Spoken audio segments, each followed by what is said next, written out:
Shalom Bapak Ibu Saudara, tetap optimis. Hari ini kita berjumpa kembali dalam daily devotion kita. Kita akan membaca dalam Mazmur 82.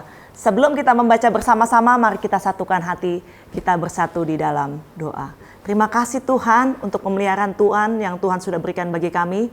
Kami bersyukur Tuhan karena kami masih bisa merenungkan firman Tuhan ini bersama-sama. Biarlah kami yang membacanya dan kami merenungkannya, kami diberkati Tuhan. Terima kasih Bapa, bukakan setiap hati dan pikiran kami. Hanya di dalam nama Tuhan Yesus. Haleluya. Amin. Kita baca dalam Mazmur 82. Allah berdiri dalam sidang ilahi. Di antara para Allah ia menghakimi. Berapa lama lagi kamu menghakimi dengan lalim dan memihak kepada orang fasik? Berilah keadilan kepada orang yang lemah dan kepada anak yatim. Belalah hak orang yang sengsara dan orang yang kekurangan. Luputkanlah orang yang lemah dan yang miskin. Lepaskanlah mereka dari tangan orang fasik. Mereka tidak tahu dan tidak mengerti apa-apa. Dalam kegelapan mereka berjalan. Goyanglah segala dasar bumi. Bapak Ibu Saudara yang terkasih dalam Tuhan, seringkali Tuhan mengingatkan kita untuk hidup tidak penuh dengan penghakiman. Tuhan mengingatkan kita untuk tidak saling menghakimi, untuk tidak menilai orang lain. Lebih baik kita mengintrospeksi diri kita sendiri daripada kita sibuk untuk menghakimi orang lain. Karena belum tentu diri kita ini lebih baik dari orang lain. Karena diri kita ini sendiri saja penuh dengan kekurangan-kekurangan. Mari kita saling membangun satu dengan yang lain, bukan saling menghakimi. Kita saling menguatkan, bukan saling melemahkan, Bapak Ibu Saudara.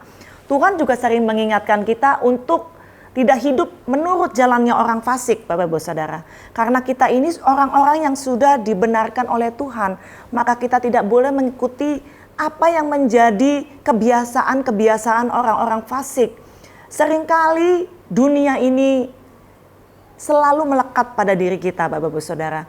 Sehingga kita melupakan perintah-perintah Tuhan. Karena nikmatnya dunia ini, sehingga kita melupakan apa yang Tuhan mau melalui firman-Nya dalam hidup kita untuk saling mengasihi, untuk saling peduli, untuk saling membangun. Kita lupa itu semua karena asiknya kita dalam kehidupan egoisnya kita ini, Bapak Ibu Saudara. Kita lupa mengasihi orang lain, kita lupa mempedulikan orang yang lemah, kita menjadi orang yang egois, kita menjadi orang yang maunya sendiri gitu, Bapak Ibu Saudara. Kita lupa akan ajaran firman Tuhan.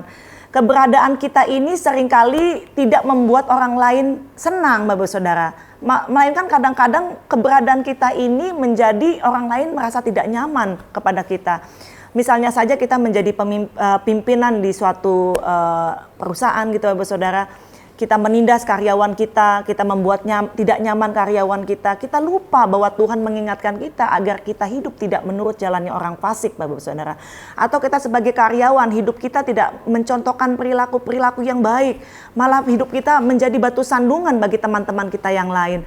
Bagaimana kebenaran itu ada dalam diri kita? Bagaimana kita menjadi dampak bagi orang lain jika hidup kita pun menjadi batu sandungan bagi teman-teman di sekerja kita yang lain, Bapak Ibu Saudara. Jadi perlakukanlah orang-orang di sekeliling kita ini dengan baik, dengan nyaman. Sehingga kita pun boleh memberitahukan firman Tuhan melalui kehidupan kita sehari-hari, Bapak Ibu Saudara.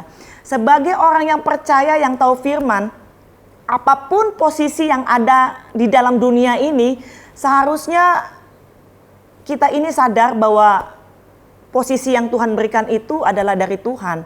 Sehingga marilah kita untuk menjadi pribadi yang baik, yang menjadi berkat bagi orang lain, bukan menjadi batu sandungan, Bapak Ibu Saudara.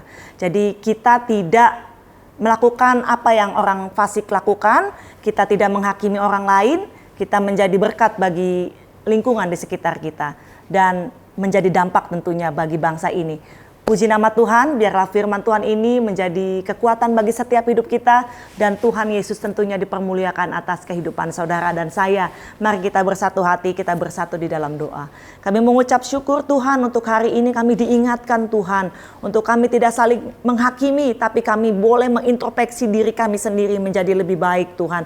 Kami bisa mengubah setiap kebiasaan buruk kami menjadi kebiasaan yang baik. Sehingga nama Tuhan itu dimuliakan atas setiap kehidupan kami. Dan kami boleh memperlakukan teman-teman kami dengan baik Tuhan. Kami boleh mengingat orang-orang yang memerlukan pertolongan kami. Karena itulah Tuhan yang ajarkan bagi kami, yaitu kasih Tuhan dalam hidup ini. Terima kasih Bapak, kami mengucap syukur untuk hari ini. Di dalam nama Tuhan Yesus yang percaya bersama kita katakan, amin. Puji nama Tuhan. Tetap semangat Bapak Ibu Saudara, tetap optimis. Tuhan Yesus memberkati kita semua. Shalom.